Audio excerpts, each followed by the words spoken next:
Après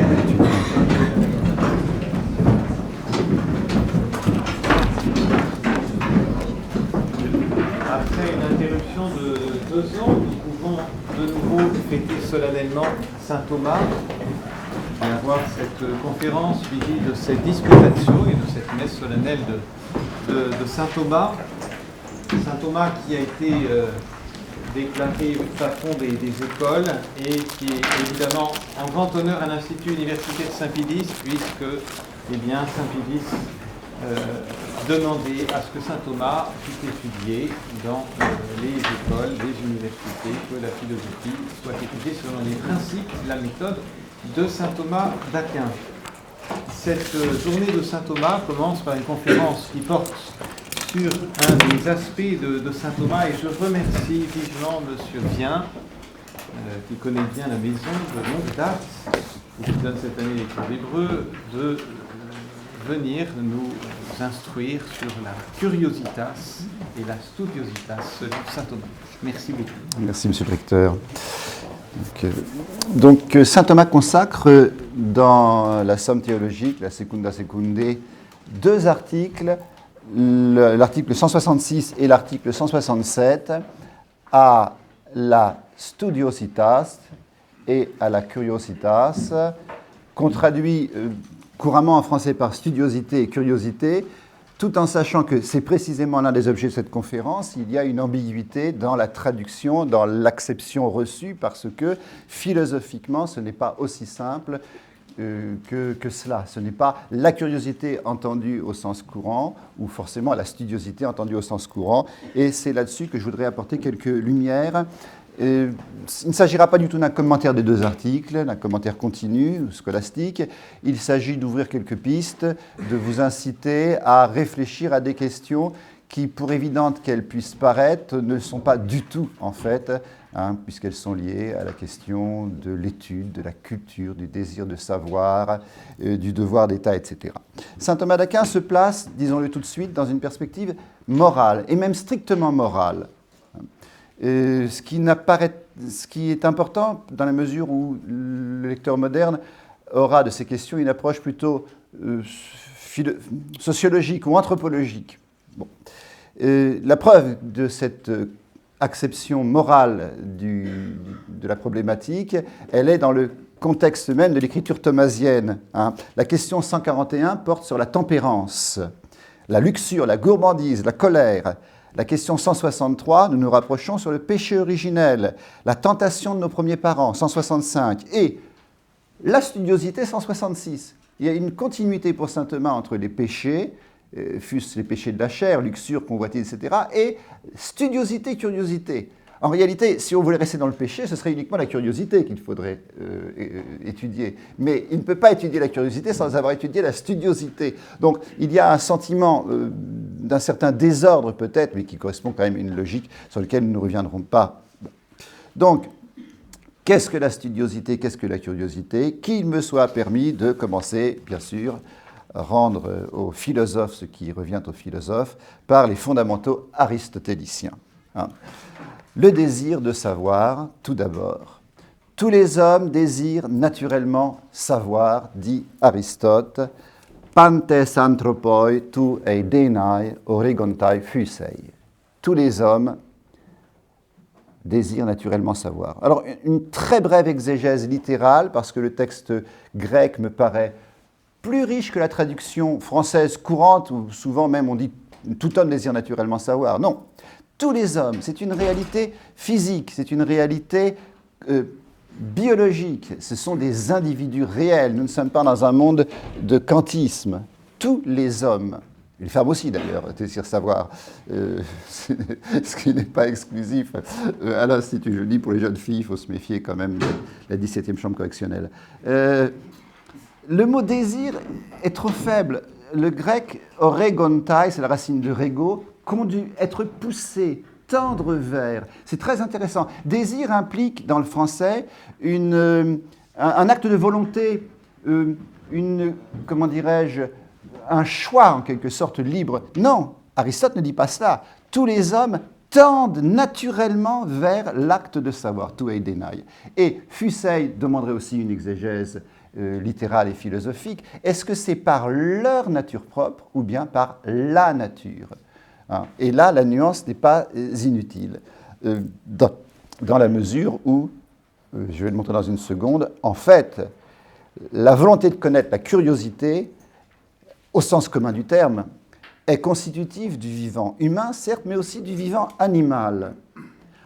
J'aurais envie de dire, avec toute l'œuvre d'Aristote, que c'est tout le vivant doté d'un psychisme qui désire savoir par sa nature propre, ce qui est extraordinaire, ce qui est enthousiasmant d'un point de vue de la création, du point de vue de l'hommage que nous rendons à Dieu. L'Aristote naturaliste n'a vécu que dans cette recherche de la logique du vivant, n'est-ce pas? C'est le mouvement des animaux, la classification des animaux. Être un être vivant doté d'un psychisme, fut-il animal, fut-il simplement animal et pas encore spirituel, c'est déjà désirer connaître. Et quand on ne désire plus connaître, c'est qu'on est mort. Et saint Thomas dira pourquoi l'animal désire connaître, pourquoi l'être vivant désire connaître dans une seconde, n'est-ce pas? Cette connaturalité entre le désir de connaître et la nature biologique, avant même d'être spirituelle, j'allais dire que le thomisme moderne en a une conscience bien plus aiguë encore que le thomisme ancien, à cause des progrès de la science, qui sont colossaux, à cause de l'éthologie animale. Ça n'a l'air de rien, mais saint Thomas ignorait tout, et Aristote aussi, du rat de laboratoire ou du bonobo. Et nous avons tous des chats, et nous voyons comment le chat se précipite pour voir ce qui se passe, que quelque chose change dans son quotidien. C'est un désir de savoir. Il ne faut pas négliger cet aspect-là. Il ne faut pas vivre dans une conception épurée cartésienne d'une philosophie, d'une métaphysique construite sur de l'abstraction pure. Non, si Aristote dit que tous les hommes désirent naturellement savoir, c'est parce qu'il est porté par toute son étude du vivant, où il a bien compris que être vivant, c'est désirer connaître son environnement. Et saint Thomas dit, dans le De Curiositate, la connaissance sensible a deux buts. C'est le problème de la finalité. Tout a une finalité. D'une part, chez les hommes comme chez les autres animaux, elle est ordonnée au soutien du corps. C'est pour ça que je disais, celui qui ne désire plus savoir est mort. Car c'est par cette connaissance que les hommes et les autres animaux évitent ce qui est nuisible et trouvent ce qui est nécessaire à la vie du corps. D'autre part, spécialement chez l'homme, évidemment, la connaissance sensible est ordonnée à la connaissance intellectuelle, spéculative ou pratique. Bon, donc voilà, on est bien d'accord là-dessus. Vivre, c'est désirer connaître son environnement, et nous le savons même aujourd'hui, pour un exemple qui peut paraître cocasse mais qui ne l'est pas, l'embryon entend la voix de sa mère, entend la musique. Il n'est pas encore arrivé en ce monde que déjà il désire, d'une manière immanente peut-être, connaître le monde parce que cela lui est déjà utile à sa survie, à son épanouissement personnel. Et certains biologistes iront jusqu'à dire que les traumatismes intra-utérins existent. Bon. Ça, c'est le premier point. Désir de savoir connaturel à la nature biologique et donc et aussi spirituelle. Ensuite, l'étonnement. La deuxième citation aristotélicienne qui viendra après Platon. Platon, théétète, c'est tout à fait de quelqu'un qui aime à savoir ce sentiment, s'étonner. Il n'y a pas d'autre point de départ de la quête du savoir que celui-là. Il n'y a pas d'autre point de départ de la quête du savoir que Thomas Zane. Thomas Dane, pour la prononciation restituée. Si on ne s'étonne pas, alors on n'a rien à faire dans le monde des études. Et le rôle du prof, c'est de faire que ses élèves s'étonnent même de ce qui est évident, même de ce qu'ils savent depuis toujours. Aristote, Métaphysique. Ce fut en effet l'étonnement qui poussa, comme aujourd'hui, les premiers penseurs aux spéculations philosophiques. Au début, ce furent les difficultés les plus apparentes qui les frappèrent, puis s'avançant peu à peu, ils cherchèrent à résoudre les problèmes plus importants, tels que les phénomènes de la Lune, ceux du Soleil et des étoiles, enfin la genèse de l'univers. Voilà. Désir naturel de savoir, ajouté à l'étonnement, et on a les fondements de la problématique. Et on est très loin, mais saint Thomas le sait très bien, d'une bête distribution, en quelque sorte de satisfecit ou de maléficite. La curiosité est un vilain défaut. Ce n'est pas dans ces termes que cela se pose. C'est comment définir la curiosité mauvaise et la bonne studiosité par rapport à ce désir et à cet étonnement qui est le propre de l'être vivant et de l'être intelligent. Donc, d'où vient donc que ce qui est positif au départ puisse devenir négatif et devenir un péché? Eh bien, parce que, comme dirait Pascal, le mystère incompréhensible par lequel l'homme est incompréhensible à lui-même, celui du péché originel, nous ne pouvons pas en faire abstraction. Et les anciens n'ont pas, malheureusement, cette connaissance du dogme du péché originel, même s'ils voient bien que l'homme est faillible. Il faudrait étendre la conférence à d'autres aspects absolument passionnants qui sont liés directement à ce désir de la connaissance et qui sont à la charnière du philosophique et du théologique, par le donné du révélé. Eh bien, c'est dès la Genèse, n'est-ce pas, l'arbre de la connaissance du bien et du mal. Vous serez comme des dieux. La promesse du serpent à nos premiers parents et à Ève, donc je fais hommage à la jeune femme, hein, c'est bien la curiosité qui est entrée dans le monde par les filles. Vous pourriez rire, je ne sais pas, ça me semble être pertinent et humoristique. Bon, la curiosité est la racine du premier péché. Savoir être comme des dieux. Vous serez comme des dieux, sachant le bien et le mal. En fait, vous saurez tout. Le désir de savoir tout est péché dès l'origine, alors même qu'il est dans la nature. Bon. D'où la question très posée par les théologiens, comment pouvait-il y avoir une inclination interne au péché, devait-elle venir par l'extérieur, etc. etc. La question des dons préternaturels, qui sont très souvent, qui sont peu abordés, enfin peu mentionnés, même dans la catéchétique contemporaine. Qu'est-ce que c'est que le don préternaturel de science infuse? Sinon une réponse généreuse, gratuite de Dieu, qui dépasse la nature qui doit apprendre par un effort, en donnant à Adam la possibilité de connaître, selon les besoins qu'il aurait eus d'une manière immédiate, du moins c'est l'opinion commune des théologiens, répondre aux besoins d'une connaissance immédiate qui est fonction de encore une fois, de la nécessité. Et là, cette science infuse est ordonnée. Avez-vous jamais songé aussi, c'est une question qui me passionnait quand j'avais 18 ans, à la connaissance chez notre Seigneur, qui a été abordée aussi par les théologiens, mais qui reste très mystérieuse. Notre Seigneur sait tout, Saint Pierre le dit, tout, mais il ne sait pas tout d'une manière actuelle et immédiate. En tant qu'incarné, en tant que Verbe, bien sûr, éternel, il sait tout, mais en tant qu'homme, il n'a pas nécessité à connaître dans l'immédiat sur les routes de Palestine la physique nucléaire ou la biologie fondamentale. Mais s'il y avait besoin, il le saurait parce qu'il est Dieu. C'est donc, encore une fois, que le savoir est un bien en soi, c'est un bien absolu. Et c'est ce que va dire notre ami Thomas au fur et à mesure de sa réflexion dans De Studiositate. Pratiquement jamais il n'y a une critique de la connaissance en soi. Comment ça pourrait-il être? Comment ça pourrait-il être? Toute connaissance est un bien par définition parce qu'elle est le propre de Dieu et que la connaissance nous assimile à Dieu. Alors comment définir la curiosité puisque toute connaissance est bonne? Toute recherche de toute connaissance est bonne? Non, justement, dit saint Thomas. Ça ne se passe pas ainsi dans l'homme. Les enjeux de cette problématique sont formidables, ils sont énormes. À l'échelle de chaque vie humaine, qu'est-ce que je fais de mon désir de connaissance? Comment vais-je l'exploiter et le porter au mieux pour répondre à ma vocation? Mais aussi à l'échelle de la société humaine et de la civilisation. C'est tout le problème de la civilisation. Qu'est-ce que c'est qu'une civilisation? Qu'est-ce que c'est que la culture humaine? Y a-t-il une légitimité de la culture humaine? Est-ce qu'il y a une légitimité de la recherche scientifique, aussi poussée soit-elle? Est-ce que nous ne devrions pas nous contenter de l'unum necessarium? Bon, c'est le problème qui s'est posé très tôt au premier docteur de l'Église, au premier père de l'Église, au père du désert, n'est-ce pas? Tresser des nattes ou des paniers dans sa petite case du désert d'Égypte est bien suffisant à l'homme et tout le reste est vanité. L'Église s'est tâtée en quelque sorte. Même quand saint Augustin se moque de sa propre émotion face à la lecture de la mort de Didon, il y a derrière, il y a en filigrane l'idée que tout cela est vain. Et quand saint Jérôme s'accuse, enfin le Christ l'accuse d'être plus cicéronien, il y a en filigrane aussi l'idée que la recherche rhétorique, la perfection de la forme est vaine.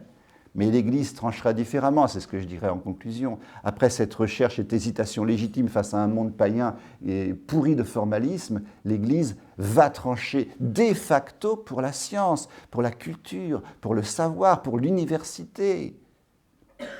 C'est de ça qu'il faut bien comprendre. Le paradoxe peut être résolu par les faits. Bon, c'est l'enjeu du métier d'étudiant. Que faites-vous ici sinon pour savoir? Où commence la studiosité?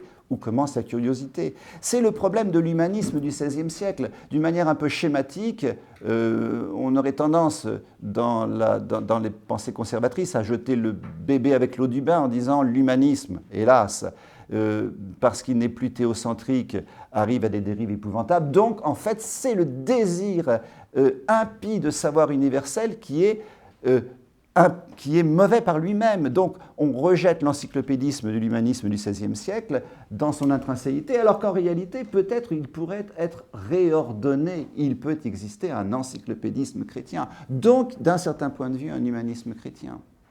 Vous saisissez la subtile nuance. Si on veut aller au fond de la problématique dans son paradoxe, il y a un paradoxe historique. Les siècles de foi, le XIIIe siècle par exemple, sont des siècles objectifs d'analphabétisme, d'illettrisme. Même si on peut discuter à la marge sur les statistiques, l'énorme majorité de la population ne sait pas lire et écrire. Or, ces gens sont d'une foi à soulever des montagnes.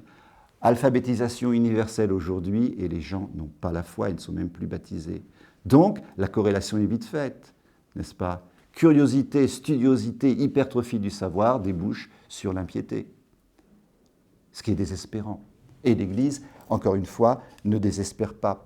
J'irais même jusqu'à mettre en corrélation avec des problématiques conflictuelles contemporaines. Regardez l'islam, le refus de toute recherche scripturaire, exégétique, scientifique, le refus même de la science. Les savants, n'est-ce pas, de l'islam, qui vont jusqu'à contester des évidences biologiques ou cosmologiques parce que ce n'est pas dans le Coran. C'est un choix. L'islam fondamentaliste fait le choix du rejet de toute forme de curiosité, voire de Thomas Zane, parce que le désir de savoir, n'est-ce pas, éloigne d'Allah. Donc, vous voyez, ce ne sont pas de vains problèmes. Je vous ai dit que je voulais ouvrir des pistes, mais chacun d'eux devrait évidemment être développé. C'est la question aussi de la doctignorance. La doctignorance qui traverse tous les siècles chrétiens, mais qui prend sa racine dans Socrate. Tout ce que je sais, c'est que je ne sais rien. Quand on commence à chercher et qu'on s'aperçoit de sa finitude. C'est Saint Thomas d'Aquin. Vous voyez, je suis très long à en venir aux articles, mais c'est absolument nécessaire. Je ne suis pas loin des problématiques thomasiennes, je suis loin de la lettre, mais c'est une partie essentielle du débat. Saint Thomas d'Aquin, l'ambivalence magnifique que l'on a dans sa biographie, notre Seigneur qui lui apparaît et qui lui dit « Benedixisti de me Thomas ». Tu as bien parlé de moi, Thomas, tu as bien parlé de moi. Ton œuvre me rend hommage, je te félicite. Ça, c'est le côté positif. Et la vision ultime de saint Thomas, qui, voyant les promesses de l'autre monde, dit que son œuvre est de la paille bonne à brûler. Ça, c'est l'aspect négatif. Et il faut tenir les deux bouts de la corde à la fois, c'est-à-dire l'immensité du service rendu à l'intelligence et à Dieu par la connaissance encyclopédique de Thomas et d'un Albert le Grand, et en même temps l'inanité totale de cette science face aux promesses du royaume à venir. Bon, je pense que la pensée catholique, depuis 2000 ans, s'honore d'avoir maintenu cet équilibre avec une perfection que pratiquement aucune autre religion, fausse religion, n'a pu atteindre. Bien. Et cette doctignorance, n'est-ce pas, qui va être l'objet d'un traité de Nicolas de Cuse très célèbre, toujours la tentation de l'unum necessarium, la tentation d'un unique nécessaire qui serait exclusif du savoir, qui serait exclusif des bibliothèques, des bouquins, qui serait exclusif de toute activité intellectuelle, n'est-ce pas? Je me rappelle dans cette auguste maison, il y a 30 ans, plus de 30 ans, parlant avec un certain enthousiasme des bibliothèques et disant que étudiant, j'aurais couché, j'aurais dormi dans les bibliothèques. Un étudiant m'a lancé avec une spontanéité absolument, comment dirais-je, émouvante. Monsieur, on n'est pas des rats.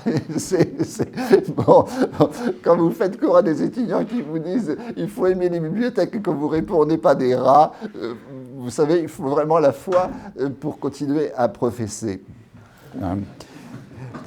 Donc, optimisme ou pessimisme, j'ai bien dit qu'il en était, que l'Église avait tranché, mais saint Thomas pose la question morale et philosophique d'une manière méthodique à son usage. Alors je ne ferai pas tous les 7 contrats, les respondéo, etc. Je glanerai des citations que j'ordonnerai à ma manière pour comment dirais-je, vous amener à cette réflexion. D'abord, une distinction très intéressante qui paraît évidente quand on l'a lu et auquel on n'a pas forcément pensé avant dans le vocabulaire même, studiositas et curiositas. Au sens premier, dit saint Thomas, la studiosité ne s'applique pas tant à la connaissance qu'à toute occupation. Être studiosus, dit-il, c'est être à son affaire, comme on dit en français familier.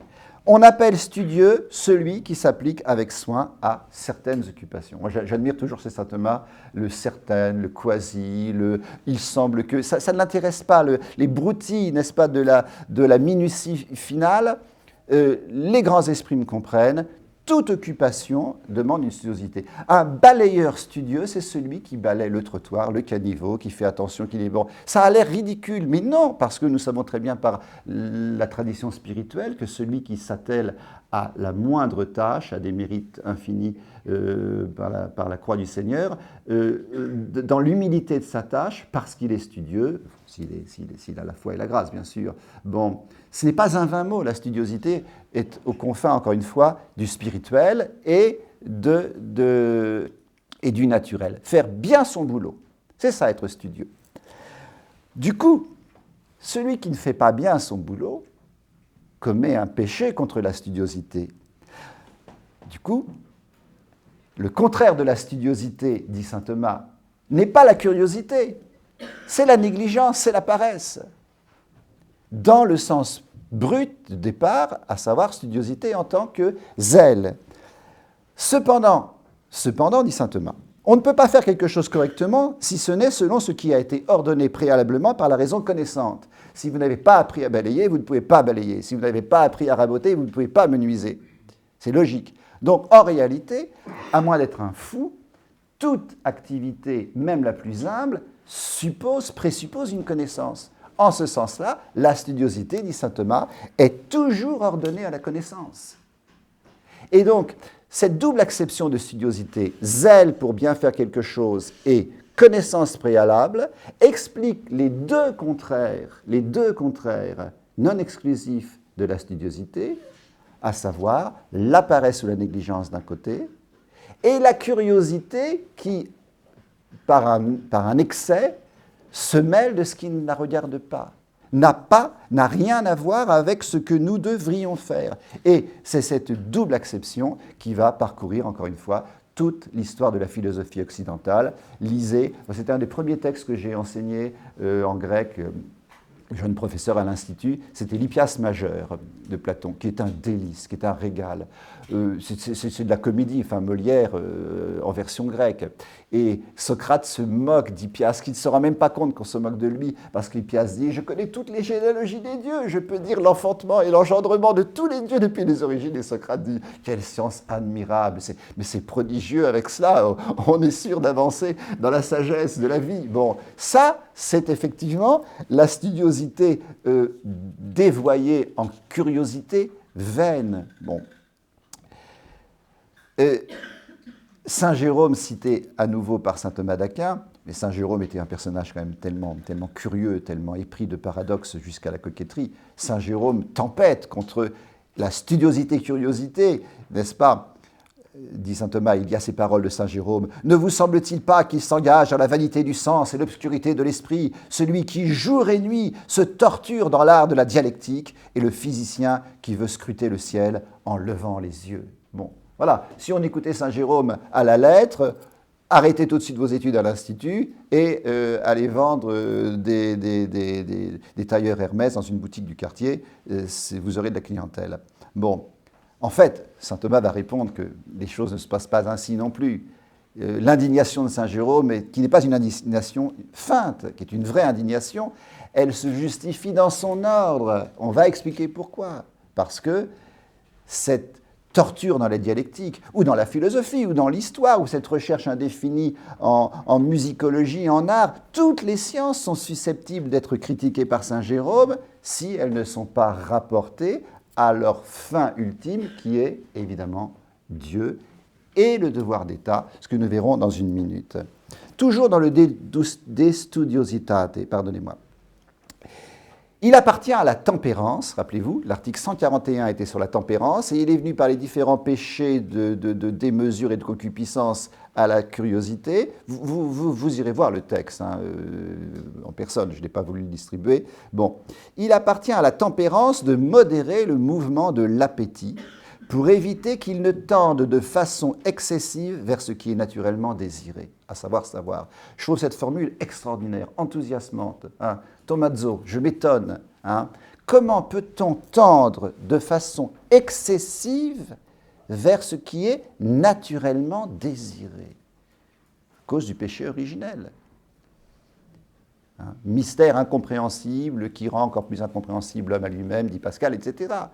Sans le péché originel, il n'y a aucune raison que quelque chose qui est naturel soit dévoyé.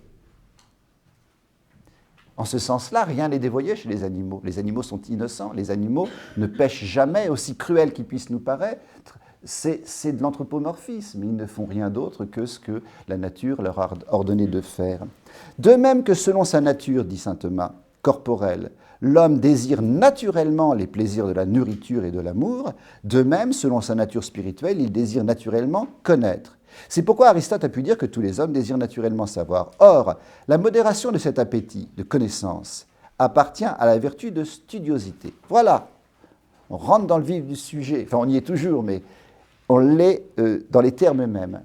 La studiosité, c'est la modération de l'appétit de connaissance. Attention, modération, non pas au sens où il faudrait savoir modérément, je n'encourage pas à une demi ou une semi-révision des examens. Modération au sens aristotélicien où l'on donne sa juste mesure à, ce qui n'a rien à voir, on est bien d'accord. La vertu étant un milieu entre deux défauts contraires. Il s'ensuit que la studiosité est une partie potentielle de la tempérance. Saint Thomas insiste là-dessus plusieurs fois dans les articles. Ce n'est pas une partie pleine et entière de droit, de soi de la tempérance. C'est une partie potentielle. Elle y est rattachée en tant que vertu secondaire qui lui est adjointe comme la vertu principale. C'est très intéressant. Et je n'ai pas le temps de développer, mais vous le ferez par vous-même. Être studieux, étudier avec enthousiasme et s'étonner avec enthousiasme, aussi loin qu'on aille, saint Thomas le dira dans une minute, n'est-ce pas, reste modéré si l'on est dans le cadre de la tempérance.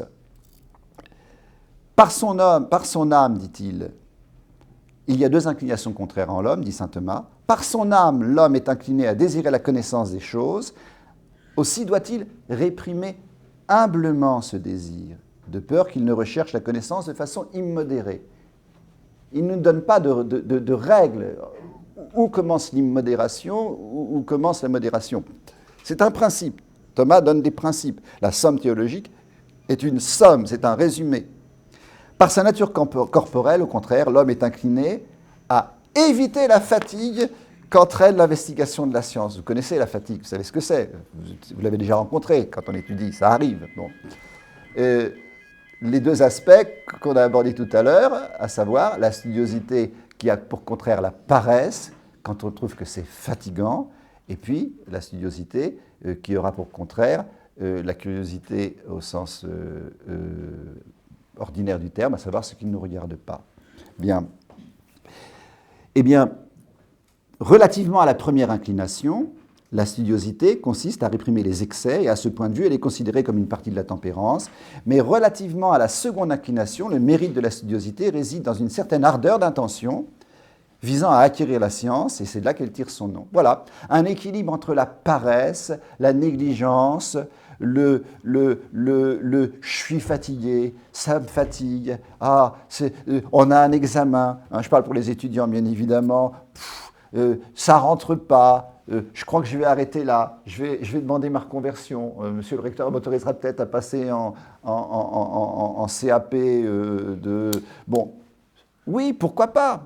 Peut-être que vous n'êtes pas fait pour cela. Saint Thomas en parlera tout à l'heure. Mais si c'était simplement de la bonne et vieille paresse, je n'ai pas envie de travailler, ça me fatigue de lire des bouquins et de réfléchir, à ce moment-là, vous péchez contre la studiosité.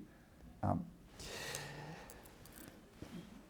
Saint Thomas ne donne pas de clés, encore moins de recettes pour déterminer les circonstances où le désir de savoir et l'ardeur qu'on y met seraient immodérés. Il donne des principes. Tout au plus peut-on se rappeler Saint Paul, l'esprit est prompt, la chair est faible. On voit bien que ce que voudrait faire l'esprit, l'intelligence désireuse de connaître, d'étudier, de savoir, est contrecarré par la pesanteur de notre chair. Ensuite, 167, Saint Thomas passe au De Curiositate. Vous voyez, j'ai donné l'essentiel du De Studiositate, c'est très peu de choses, mais comme toujours, et quand vous avancerez en thomisme, vous vous rendrez compte que sous une apparente, non pas simplicité, mais sous une apparente ténuité en quelque sorte de l'écriture thomasienne, qui va toujours à quelques principes, à quelques éléments, à quelques exemples, pour lesquels on serait tenté de dire « Ah, c'est cela, moi je préfère un traité de Kant ou de Descartes de 500 pages ». Saint Thomas ne fonctionne pas comme ça, il se renvoie à lui-même, il renvoie à une tradition. Il faut ruminer, mijoter sans cesse. On relit, on lit et on relit sans cesse des articles et l'on comprend qu'on n'avait pas compris, que saint Thomas, lui, savait ce qu'il voulait dire, mais qu'il l'a abrégé parce que c'est l'objet de la somme. Après, on peut retourner aux autres grands traités, on peut retourner à la somme contre les gentils, aux questions disputées, qui sont les plus intéressantes et les plus périlleuses. Bon. Saint Thomas ne développe pas parce qu'on change de problématique.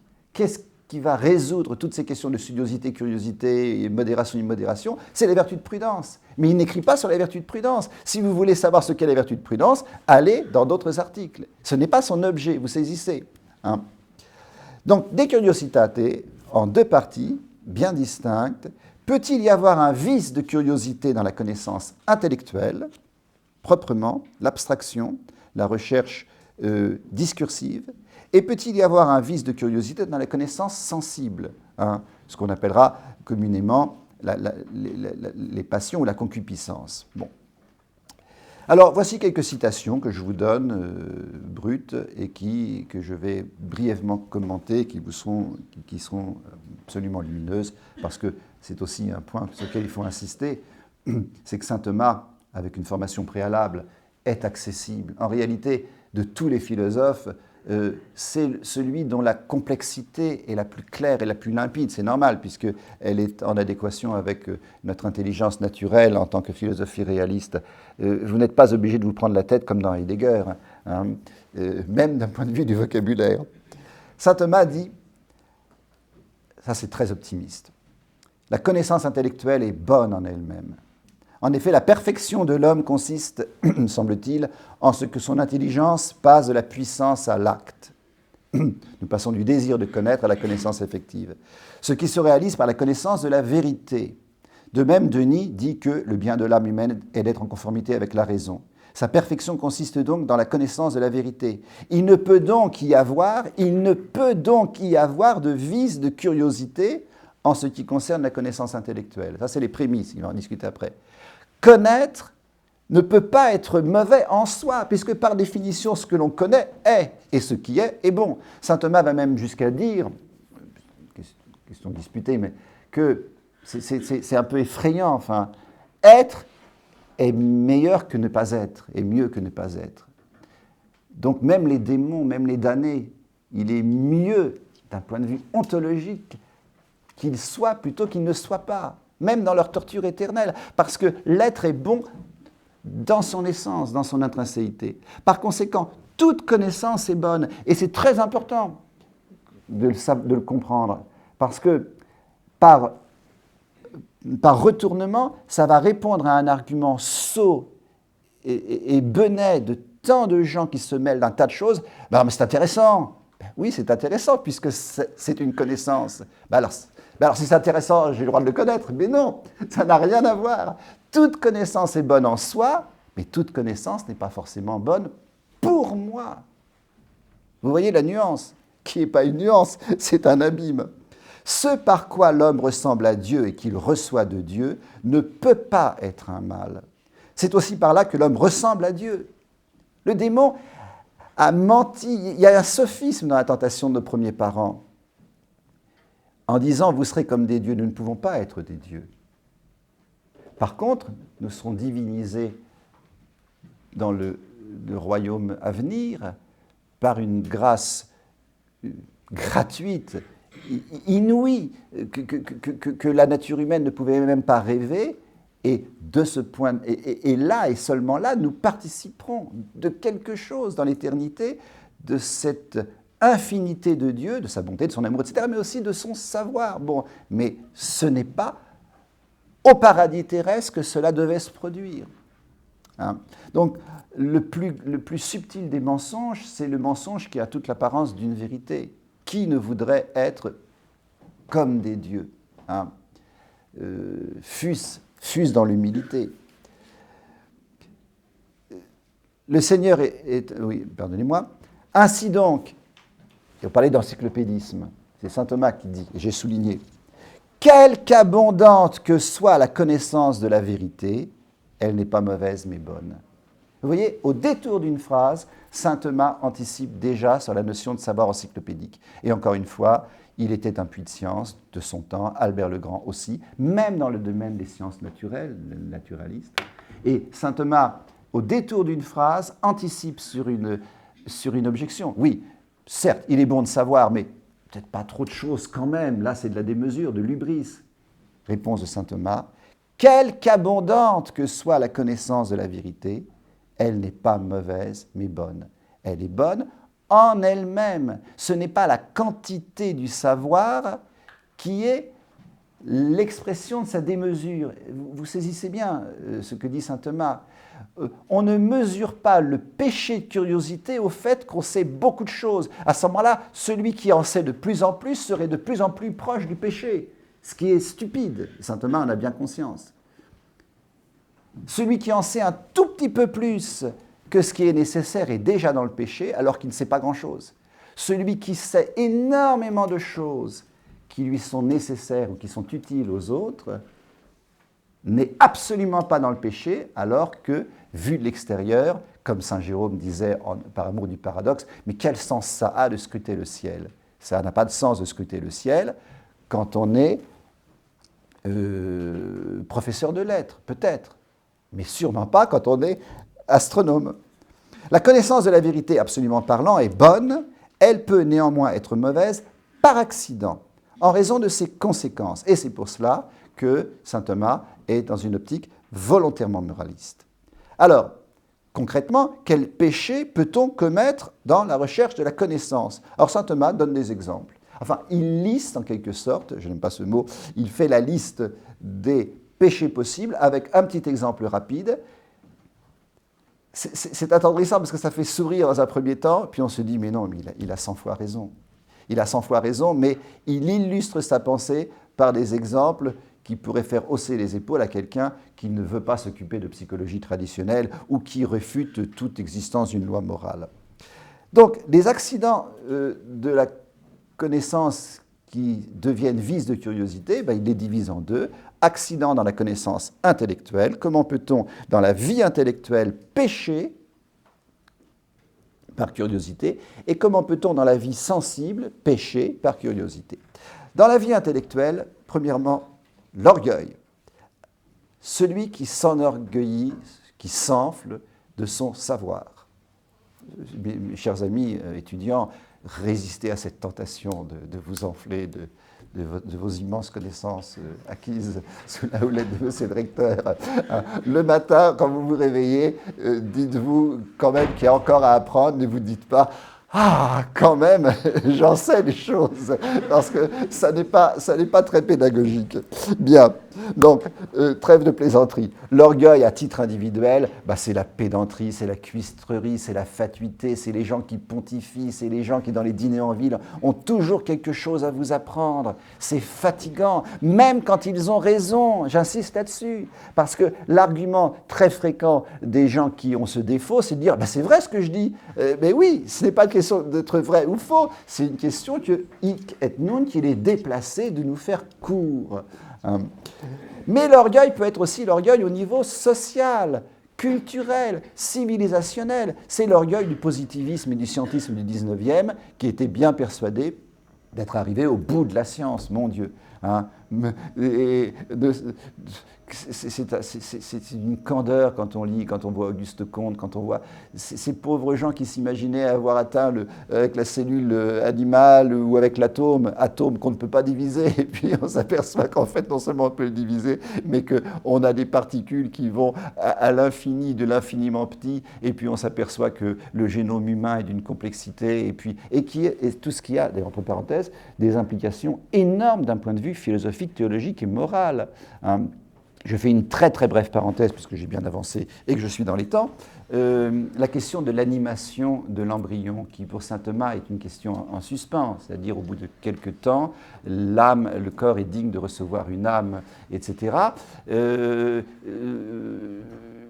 Aujourd'hui, je peux me tromper, mais on va s'orienter nécessairement vers une opinion commune des théologiens, qui est que l'animation est instantanée avec la fécondation, parce que on ne savait pas que tout est donné à l'embryon, tout est donné à l'œuf. Il est un être parfait à sa manière, par son génome. Bon, donc je crois qu'on est là, vous voyez, dans un exemple typique d'une curiosité scientifique au meilleur sens du terme, qui aboutit à une studiosité qui a des implications éminentes et admirables dans le respect de la création et de la vie. Bon, je me suis avancé un peu loin peut-être parce que j'ai connu une philosophe de tradition qui continuait à dire, n'est-ce pas, ah non, moi j'estime qu'avant plusieurs semaines, l'embryon ne peut pas recevoir d'âme, etc., ce qui ne me paraissait pas conforme à ce que saint Thomas aurait dit lui-même s'il avait vu les progrès de la science. Bon. Deuxième point, la connaissance en vue de pécher, pour faire le mal. Là, il ne donne aucun exemple, saint Thomas, ad libitum. Je cherche un moyen, n'est-ce pas, avec zèle, enthousiasme, pour faire quelque chose de mauvais, d'indiscret, de nuisible à mon prochain, etc. Dans le domaine de la technologie, je crois qu'hélas, on pourrait avoir un très grand nombre de témoignages. Celui-ci m'intéresse, le troisième point. Lorsqu'une étude moins utile nous arrache à l'étude que la nécessité nous impose. On garde en tête ce troisième point, c'est le plus important pour moi avec le 5e et le 6e. Lorsqu'on cherche, quatrièmement, à être instruit par celui à qui il n'est pas permis de s'adresser. C'est le cas de ceux qui interrogent les démons sur l'avenir, ce qui est une curiosité superstitieuse. Ça, c'est étonnant, cet exemple. On se dit, mais bon sang, ça, on voit bien qu'on est au Moyen-Âge. Qui va aller faire de la décromancie, de la démonomancie, n'est-ce pas, pour savoir l'avenir, etc. Oh, mes chers enfants, rappelez-vous que d'après les statistiques, il y a autant de voyantes à Paris que de médecins. Il y a autant de voyants et de voyantes à Paris que de médecins. En réalité, la recherche de l'avenir par des forces obscures est plus discrète, mais elle est toujours présente. En tout cas, il ne saute pas aux yeux que le premier vice de curiosité, c'est d'aller interroger les démons. Mais saint Thomas tient à le mettre parce qu'il y a bien évidemment un renvoi à toute une tradition de la culture antique où l'on sait que c'était la préoccupation quotidienne des anciens, même les plus grands esprits. Je passe de ceci. 5e point, très important. Lorsque l'homme désire connaître la vérité concernant les créatures sans se référer à sa vraie fin, c'est-à-dire à la connaissance de Dieu.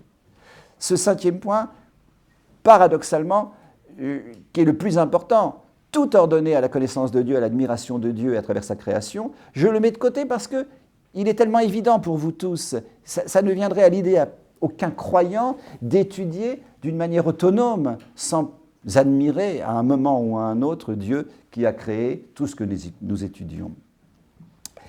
C'est donc le 6e qui m'importe le plus avec le 3e.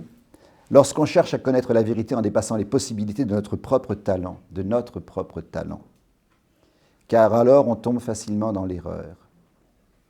Voyez-vous, le 5e, renvoyer à Dieu, renvoyer à l'idée de bien, de beau, etc., tout le monde peut l'agréer facilement, tout le monde en conviendra facilement. Hein. J'étudie parce que, en participant du beau par mon étude, je participe d'une manière ou d'une autre de la beauté de Dieu qui est au bout de la chaîne. C'est le banquet de Platon, hein, c'est tout le banquet, les belles réalités matérielles, les beaux corps, et la beauté des idées, et puis l'idée belle, et puis l'idée suprême, cette gradation.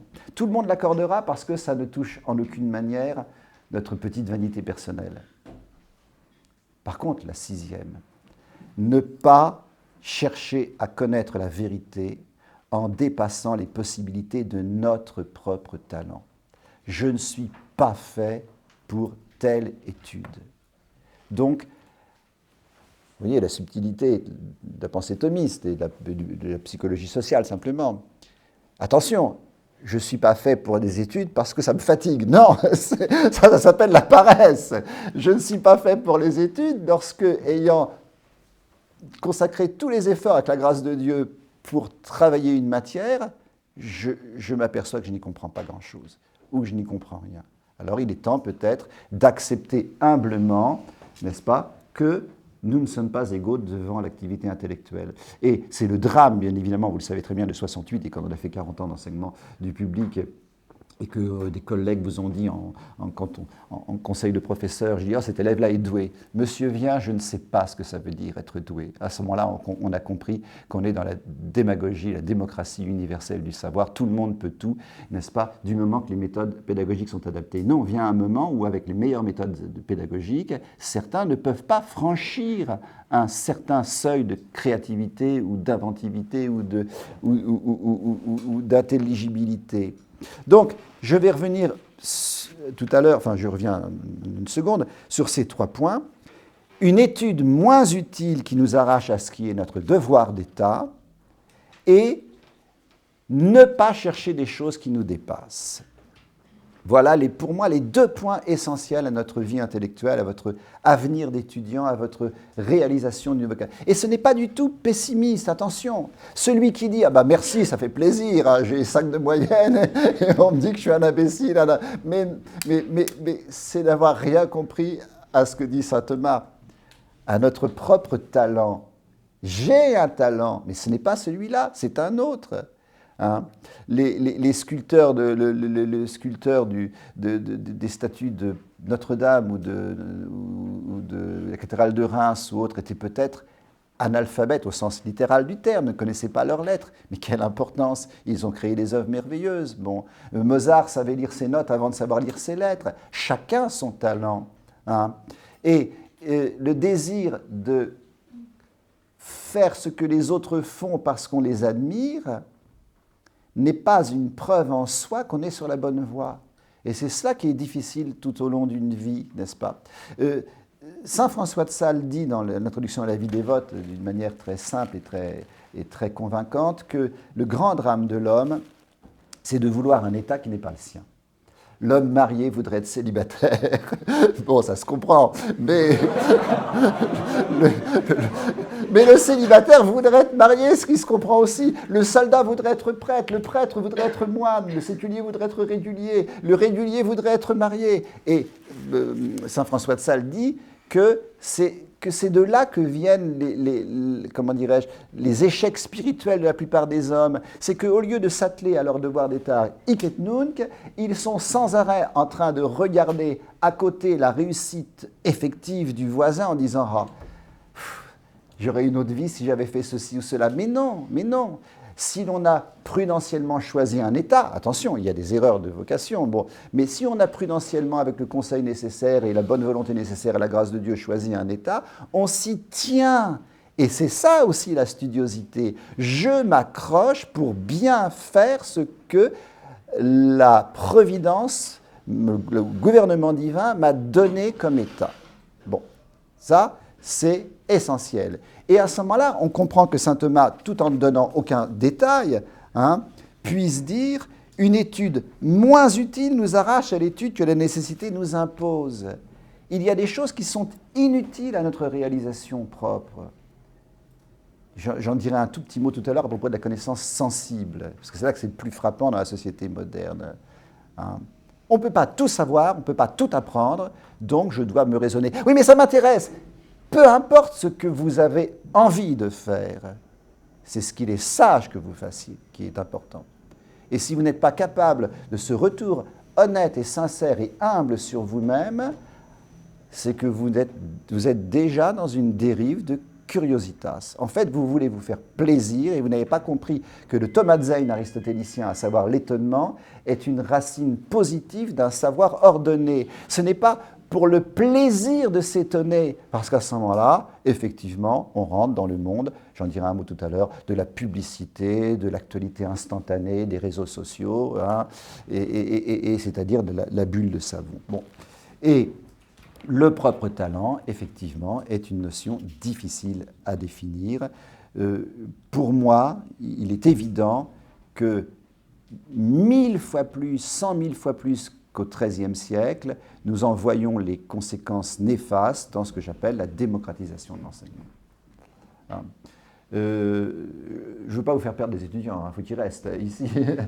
Mais vous voyez bien, nos universités, nos lycées sont gorgés d'étudiants assis partout sur les marches d'escalier, etc., alors qu'en fait, ils n'ont rien à y faire, non pas parce que ce sont de mauvais bougres, non pas parce qu'ils sont bêtes, mais parce que leur vocation est autre et qu'ils gâchent d'autres talents en courant après la chimère d'une réalisation intellectuelle qu'ils ne pourront jamais embrasser complètement. Et bon an, mal an, ils auront des licences qui ne valent pas grand-chose. Ils auront des masters qui ne débouchent sur rien et des doctorats qui sont creux comme des bulles de savon parce que ce sont des, comment dirais-je, des tautologies en quelque sorte. Je suis désolé. Bien, oui, tout à fait. Non, c'est pardonnez-moi. Bon, donc, la notion d'étude moins utile, je résume ceci, je me suis laissé un peu improviser, n'est-ce pas? C'est le problème de la dispersion, c'est le problème de la versatilité. J'ai fait une année de médecine, bon maintenant je fais une année de philosophie, mais finalement c'est l'histoire des arts qui m'intéresse, bon une 4e année, je vais quand même tenter un petit peu d'histoire, et puis, mais à l'arrivée, qu'est-ce qui vous intéresse? Tout m'intéresse, oui, que rien ne vous intéresse en fait, plus qu'autre chose. Mais, non, je vous garantis que ça m'intéressait, je n'ai pas continué, mais ça m'intéresse. Ça s'appelle de la curiosité. Dans majusculaire, la curiosité majusculaire. Bien. Mais c'est aussi le problème inversement, parce que je veux être positif, de la culture générale. Celui qui ne s'intéresse pas à un peu de tout n'a pas de culture générale. Donc c'est désespérant. Celui qui est sorti de sa physique nucléaire et qui est un sommet de connaissances, n'est-ce pas, et on lui parle d'art, Renoir, c'est qui Renoir, voisin de palier, mais vous avez entendu du Beaux-Arts, sur la musique, j'y connais rien, etc. Mais c'est bien la peine d'avoir un prix Nobel de physique. Bon. Vertu de prudence, qu'est-ce qui va définir les limites de l'un ou de l'autre? Bon, voilà. Les accidents du savoir dans la connaissance sensible, alors là, j'allais dire, c'est facile, c'est vraiment, on rentre dans les propos de Café du commerce, n'est-ce pas? Ça va être le monde avec un grand thème qui nous environne. Tout tout ce qui est connaissance sensible, nous en sommes inondés à un point que saint Thomas ne pouvait même pas imaginer, Regardez ce que dit saint Thomas. Il semble qu'il y ait de la curiosité, d'après saint Augustin, à regarder les jeux du cirque. Ce qui rend mauvaise assistance au spectacle, c'est qu'il porte l'homme au vice de luxure ou de cruauté qu'il représente. Là, on est dans une citation typiquement culturelle, dans un topos, n'est-ce pas? C'est Alypius, c'est saint Augustin qui est tenté par... Bon, mais que dirait-il aujourd'hui? On y reviendra. Donc, la curiosité de la sensibilité mène peu ou prou à un dérèglement des passions, et ces passions sont celles de la chair, au sens large et au sens même étroit du terme. Luxure et cruauté. Deuxièmement, il semble qu'il appartienne à la curiosité d'examiner les actes du prochain. Ça, c'est très intéressant. Savoir ce que font les autres. Mais s'appliquer à considérer les vices du prochain pour le mépriser ou le dénigrer, cela est vicieux. Disons globalement, c'est la médisance, le papotage. Le papotage, savoir ce qu'il a fait, et puis une telle, et puis tu as vu, avant il était avec un tel, maintenant il est avec un tel, et puis oui, mais n'empêche, tu as vu sa tête aujourd'hui, elle a changé, puis elle a grossi, et puis non, mais enfin quand même, bon, tout ça, c'est de la curiosité. Et alors on a Instagram, on a Facebook, et on est au courant de tout ce que fait son prochain dans l'ordre de la curiosité sensible, mais ce n'est jamais pour la bienveillance. Jamais, soyons honnêtes, ce qui régale le cœur du meilleur des hommes, c'est quand quelque chose est un peu croustillant et donc méchant. Et si l'on n'en a pas une conscience aiguë, jamais on n'arrivera à se détacher de ce vice de curiosité qui a été hypertrophié par les moyens de communication modernes. Et saint Thomas va jusqu'au bout des choses, n'est-ce pas? Très très uniment. Par exemple, c'est un exemple, il donne un exemple. Lorsque le regard porté sur une femme est ordonné à la convoitise, alors c'est un péché. Ben oui, c'est évident, mais qu'en est-il du regard porté sur des milliers de femmes, de mannequins, de vedettes de cinéma, de la chanson plus ou moins dénudées, dont lesquelles, ah oui, mais c'est de l'art. Ah mais non, mais c'est de la salle. Il ne faut quand même pas être trop puritain, on a quand même le droit d'aimer la chanson. Ah ben moi, j'ai rien contre... Mais oui, bien sûr, il y a peut-être un juste équilibre entre aimer un honnête divertissement, fut-il un peu futile, pour se délasser des labeurs incessants de l'Institut. Mais qui ne voit que dans ces trois exemples, assister à des spectacles, cultiver une certaine cruauté, aimer médire et assouvir les convoitises de la chair en étant toujours à la limite du pécamineux ou du pas pécamineux, c'est le monde des médias d'aujourd'hui, que saint Thomas a pressenti dans le quotidien de toute société, mais hypertrophié. Et de ce point de vue-là, il y a encore deux choix, toujours. Ou bien je me coupe totalement, absolument, intégralement et définitivement de toutes ces sources d'information, ce qui est possible, ce qui est peut-être même souhaitable selon une vocation propre, de pères du désert. Et les pères du désert vont jusqu'à dire qu'il ne faut même pas voir son voisin, il ne faut pas s'occuper de ce qu'il y a dans la cellule d'à côté. On vient frapper, on dit « Père, je suis venu de Constantinople pour te voir, j'ai entendu parler de toi. » Et il répond « Il n'y a personne !» Réellement, ça se voit 100 fois. Ils ne veulent voir personne. Seul les devoirs de charité fait que... Parce qu'ils ne veulent pas savoir ce qui se passe dans le monde. Ça ne les intéresse pas. Ils ont fait un autre choix. Cet autre choix est-il expédient aujourd'hui pour chacun d'entre nous? La réponse évidente est non. Non. Nous sommes obligés, même nos abbés sont au courant de l'actualité, ils savent qu'il y a une guerre en Ukraine, etc.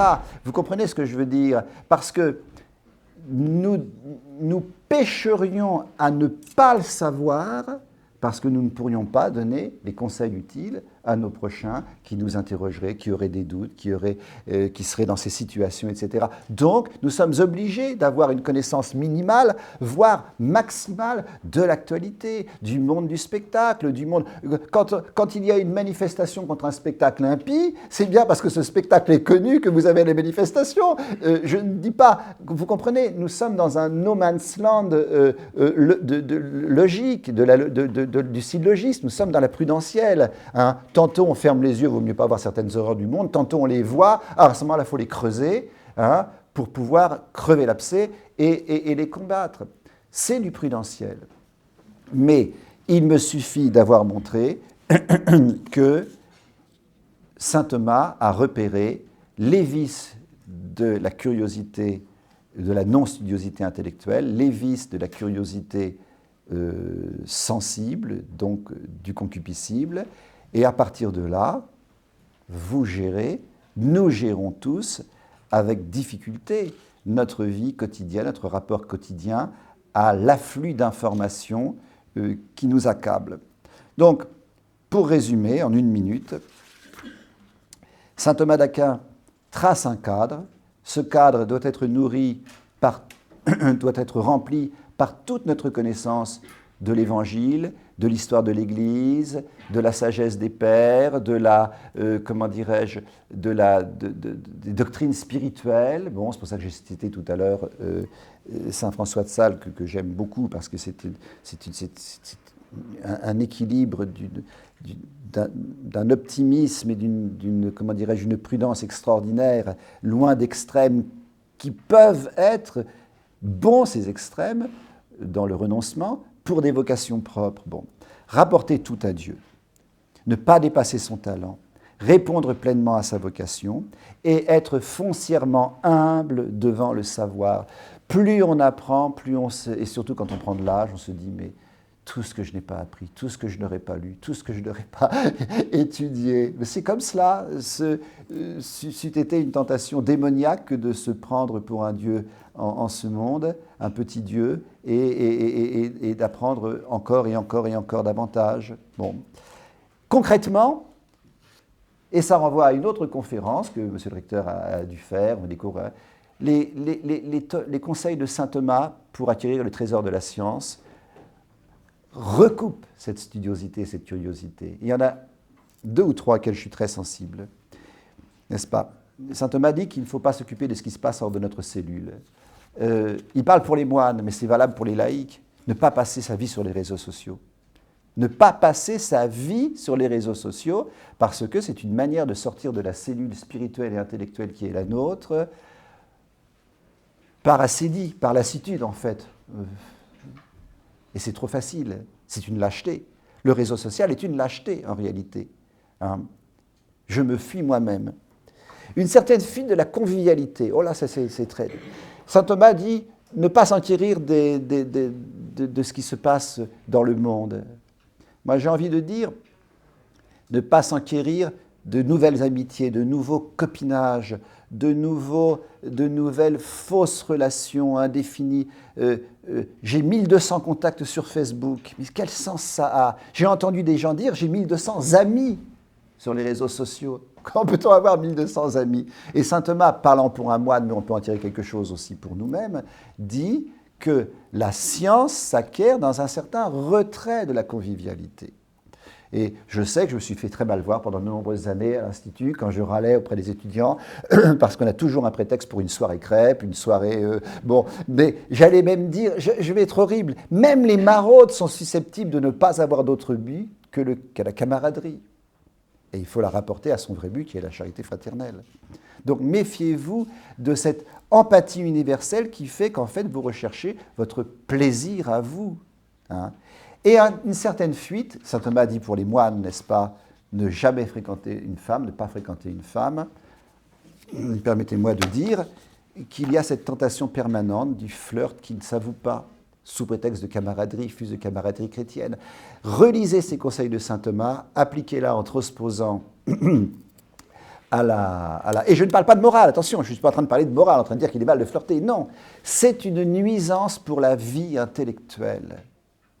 Parce que là où est ton cœur, là est ton trésor. Vous saisissez? Donc en réalité, mon propos est terminé. J'ai dépassé d'1 minute, monsieur le recteur me pardonnera. Les horizons ouverts par cette question de la studiosité et la curiosité sont immenses et j'ai simplement voulu vous les faire toucher du doigt avec un peu d'humour. Et je crois à un optimisme foncier. Je suis très très optimiste sur la notion de savoir, fut-il encyclopédique, si l'on est bien droit dans ses principes. Je vous remercie.